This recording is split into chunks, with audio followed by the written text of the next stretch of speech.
creo que es un tema que tenemos que abordar con los distintos pareceres que tenemos cada uno y sacar conclusiones en cuanto a esta crisis y a qué se debe esta crisis en el bloque del Frente para la Victoria, que está dentro de su tercer ruptura o quiebre o alejamiento de un grupo de diputados. Primero fue el bloque justicialista con Oscar Romero y Diego Bocio a la cabeza y varios diputados de distintas provincias. Después se fueron los 3 diputados de Misiones y ahora se va 6 diputados del Movimiento Evita, que son núcleo del kirchnerismo, ¿no?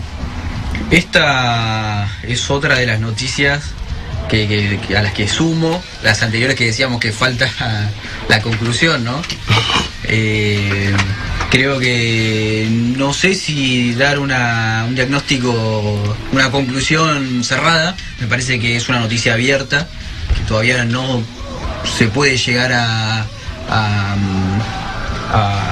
hacer una referencia exacta de qué es lo que pasó, a causa de qué fue, qué es lo que va a pasar, sino que bueno, va a haber que ver cómo transcurra en definitiva el accionar de los diputados en las diferentes cámaras, ¿no? Si esto responde a un acercamiento o le termina sirviendo al presidente actual, Mauricio Macri, que está en la vereda totalmente de enfrente del peronismo, o si por ahí nos suma dentro del movimiento nacional y popular, frente a la multiplicidad, a la incorporación por ahí de nuevas voces que no se sentían tan identificados con por ahí el kirchnerismo más duro.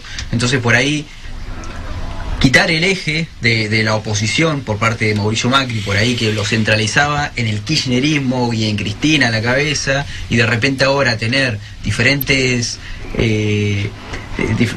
exponentes o grupos a los que tiene que enfrentar, quizá, y es por ahí una de las esperanzas que tengo, sea algo positivo.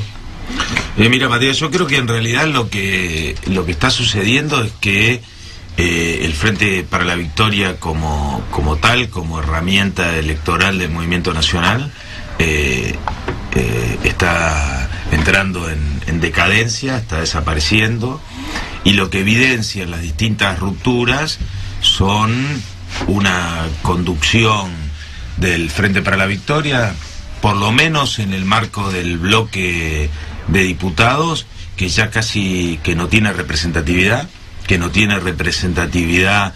en la sociedad, que no tiene representatividad en los compañeros, en gran parte de compañeros, porque como yo te decía recién, el movimiento Evita estaba dentro de lo que se denomina el núcleo duro del kirchnerismo, y si en el núcleo duro del kirchnerismo hay ruptura, no hay problema ideológico. O sea, esta ruptura no es una ruptura ideológica, la ruptura anterior no era una ruptura ideológica, y plantear que en realidad esto es que los diputados, todos los que se han ido, es porque han logrado beneficios personales, es reducir el análisis. Me parece a mí que el movimiento popular o el movimiento nacional tiene que reelaborar su estrategia, tiene que reelaborar cuál es su táctica, y salir de algo que hasta ahora parece que es lo que pretendía hacer el Frente para la Victoria, que en el mejor de los casos, y dicho desde compañeros como yo, era pretender gobernar desde la Cámara de Diputados, cosa que no se puede, claro. Cosa que no se puede. A nosotros los peronistas nos cuesta mucho entender qué es esto del rol de la oposición, qué es esto de no ser Estado, qué es esto de no ser gobierno, porque gobierno, Estado y peronismo son una amalgama, es donde mejor se desarrolla, es ahí donde se encuentra y donde realmente produce el efecto político, y eso hace que en estas circunstancias no encontremos camino. Pero yo creo que no podemos gobernar desde ese lugar, creo que tenemos que generar una estrategia de cara a la sociedad, ¿sí?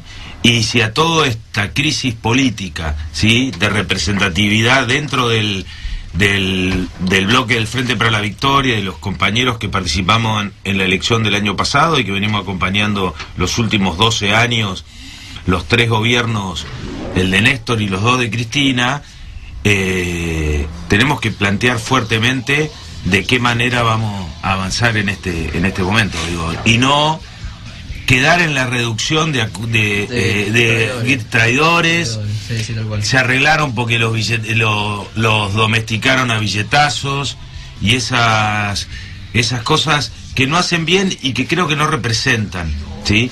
Creo que lo que tenemos que ver es de qué manera reconstruimos la fuerza política que vamos a presentarle a la sociedad para ganarle a Cambiemos, ¿sí? Sí, eso es central, ¿no? Hay muchos compañeros que creo que están bastante confundidos con este tema y ya directamente frente a esta situación se lo tilda a los compañeros del Movimiento Evita de traidores, y creo que, como bien dijiste vos, acá la disputa o la diferencia no es ideológica para nada, y creo que uno formó una opinión en cuanto a los liderazgos, a las conducciones, porque siempre el peronismo fue conducción, justamente, y la única vez que el peronismo tenía una conducción, pero que no podía participar políticamente, fue durante los 18 años de proscripción del peronismo. Entonces, es una novedad ahora y tenemos que tener una nueva estrategia frente a esta nueva coyuntura. Y creo que, a ver, de hecho, la conducción, cuando es lo que yo había puesto en uno de los comentarios de Facebook, de tu publicación, la conducción cuando sos oficialismo es una cosa, cuando sos oposición es otra la conducción. Vos fíjate que Mauricio Macri, el presidente actual, llegó por medio de una coalición de gobierno que no se conformó hasta tiempo inmediato a las elecciones. O sea, no es que él venía armando, era el opositor, era el líder con el que se contrastaba el gobierno de Cristina, por ejemplo. No fue así. Y creo que ahora tenemos una oportunidad de generar diferentes demandas, diferentes grupos que respondan o que tomen las banderas de determinadas demandas. Y bueno, y cada uno hace su camino, y en el momento en el que tengamos que enfrentar desde el peronismo, del movimiento nacional y popular a este presidente actual, creo que ahí nos va a encontrar todos juntos. Pero bueno, y el conductor será quien tenga que ser y quien mejor posicionado, que mejor se pare frente a esas demandas, a ese conjunto de demandas, porque claramente el Frente para la Victoria responde a un grupo, Cristina responde a un grupo, y después dentro del peronismo tenés otros grupos que también tienen que sentirse identificados con su reclamo. Sí, yo creo que también lo que evidencia los distintos grupos parlamentarios que se van formando es esto que te decía, ¿no? Hay discrepancias con la conducción. Hay discrepancias con la conducción en la táctica parlamentaria y en el rol que debe asumir el peronismo. Creo que en ese sentido esta diversidad no termina acá en esta ruptura del movimiento Evita. Seguramente va a haber algún otro bloque más y me parece destacar en este momento el trabajo que está haciendo José Luis Gioja, que está dentro todavía del bloque del Frente para la Victoria, en el cual ya se está hablando de armar un interbloque, ¿sí? Un interbloque peronista, un interbloque partido justicialista, ¿sí? Donde de esa manera ya al hacer interbloque ya la conducción es compartida, ¿sí? Y me parece que hay que llevarlo a todos los estamentos del trabajo político y militante, que hay que replantear y poner una nueva forma de conducción en este proceso hasta que logramos la reconstrucción del movimiento nacional, que tiene que ver con una mesa de conducción renovada, más amplia, en la que todos estén, sí, no renovada por renovador, ¿sí? Renovada porque tiene que tener nuevas figuras. En el sentido estricto de la palabra, digamos. En el sentido estricto de la palabra, y sin lugar a dudas, el Frente Renovador tiene un gran sector peronista con el que hay que mantener el diálogo, con el que hay que invitar al interbloque opositor, ¿sí? Y planteárnoslo de ese lugar. Ahora, el obstruccionismo parlamentario, que era lo que se pretende plantear, digo, solo sigue en consonancia con la táctica de Cambiemos de demonizarlos, porque en realidad cada medida que ellos quieren... Fácil. Cada sería medida... más fácil tener enfrente personificada por ahí en una persona ese proyecto antagónico, y es más fácil de pegarle, es más fácil hasta doblegarlo. Sí, y aparte de si la oposición se pone de punta impidiendo que Cambiemos sancione todas las leyes que propone, en realidad vamos a ser los culpables de que Cambiemos fracase. ¿Sí? Las cosas negativas, y esa táctica de demonización, que fue la que usaron durante los últimos 4 años exacerbadamente, no la pueden seguir usando. Nosotros tenemos que salir de esa trampa donde el apoyo masivo que tienen de los medios de comunicación le permite imponer versiones, relatos, como nos decían a nosotros, imponerle relatos de la realidad en los cuales nos van a poner el culpable de todos los males.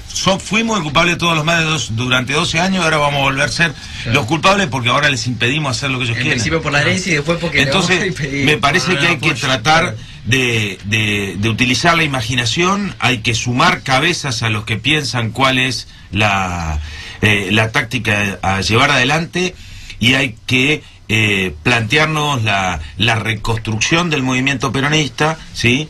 Un movimiento peronista que tenía unas características en el 2011 con el 54% de los votos en primera vuelta que se lograron, y un movimiento peronista que tenía otras características en este año con el que se logró el 37% de los votos, ¿sí? 37% de los votos se logró este año, y me parece, y de esto sabemos porque hace mucho que venimos militando y también estuvimos militando muy cercanos a los lugares del kirchnerismo más duro, que cuando nos decían los votos son de Cristina, nos decían nos decían no importa los que tiremos por la ventana, total la gente nos va a votar igual.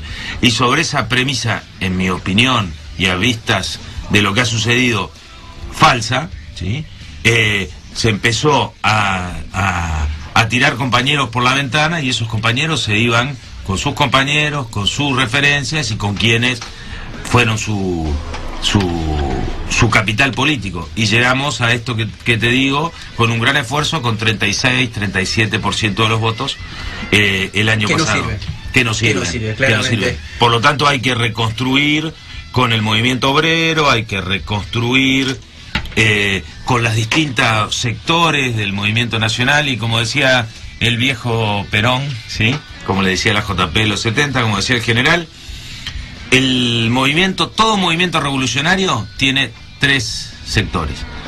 Los impacientes, decía, que eran los que creían que nada pasa y que querían que sea ahora. Después tenían los retardatarios, los que quieren que nada pase. Y después estábamos nosotros, los que tenemos que hacer lo posible, decía. Lo que podemos, lo que hacemos, acá lo posible. Estamos todos representados. Estamos todos, ¿sí? Entonces, me parece que uno de los problemas es que los impacientes tomaron demasiada relevancia en el movimiento en los últimos años, y quedamos pocos. Bien. Y peleados, y ahora se nota. Hola,